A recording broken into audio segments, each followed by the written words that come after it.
Come right down the middle. Oh, it's like butter. We're gonna get this butcher corned beef brisket and this Packer store-bought corned beef brisket cut open. Get them trimmed if needed. All right, we got the store-bought flat of the corned beef brisket. What we're gonna do is gonna let it soak in some cold water. You want to change the water every couple hours. Just get it some of the brininess, the saltiness out of it. Well, this bad boy was so big we had to have 2 cutting boards. Let's get it trimmed down. Regular brisket, this stuff right here, you could just take and render it down and make tallow, but I don't know how that would turn out with this being a corned beef brisket. So today we're not going to do that, and we're also going to try not to cut our fingers off. Just any loose pieces that you can get to. Hard decal fat, definitely you want to take it off because it's a real hard fat that does not like to render down. We want to leave some fat on it. You guys know the drill. We're going in with a mustard binder. We got her trimmed up. The grain's running this way, and when we get this thing done, you want to cut against the grain. So what we're going to do is notch over here at the end so that we know when we go to cut it, which way to cut.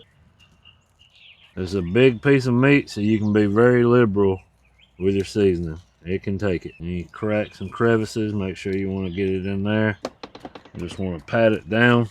We'll let it hang out for just a minute. Let these seasonings start sweating in. Then we'll get the other side. And we're going to hit the sides, make sure we got them good and seasoned up.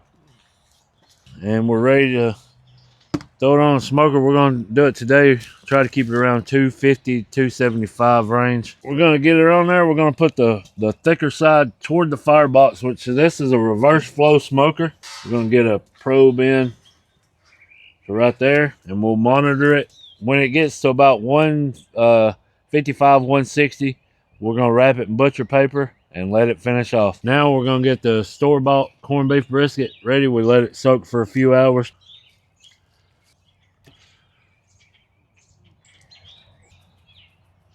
We'll get it on the smoker, and we'll let you get a look at the other one that we've had on for a little while now.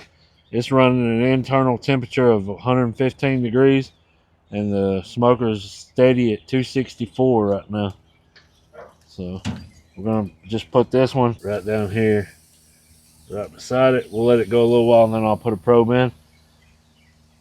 So we reached 155 internal temperature on the corned beef brisket. We're going to go ahead and take it off now and get it wrapped up. Pull this probe out till we get it. Oh, it's looking good. It's got a great color to it. I'm going to take it down. I'm going to take and tuck it here. I'm going to fold it here. Get it as snug as you can. And we'll get it right back on the smoker. Now, let's come in, fold it under. It's a little easier to do the smaller ones like this than it was the big one. And we'll get this one, this little one, back on the smoker and let it rock till it gets internal 202 to 205, somewhere in that area, and we'll get the probe back in. So we just pulled the corned beef brisket that were turned into pastrami off the smoker. You can see it's got the jiggle. That's what you want. We're not going to slice it right now. We're going to wrap it back up and wrap it in some more butcher paper. And we're going to hold it for about 2 hours and let it rest. We're back. It's rested for about 2 hours.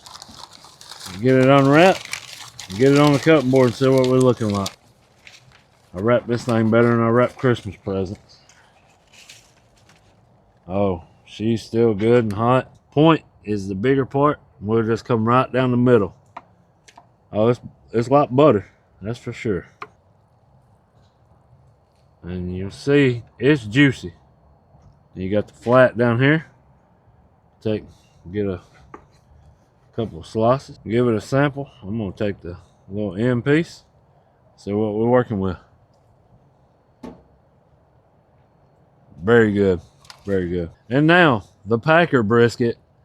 It's a minuscule piece of what it used to be before we got finished with it.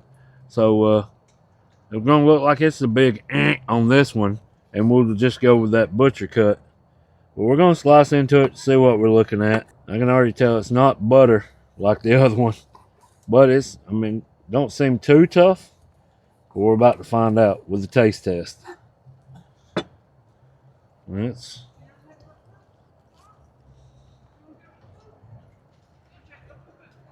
If that's all I had and didn't have the other one, it's good.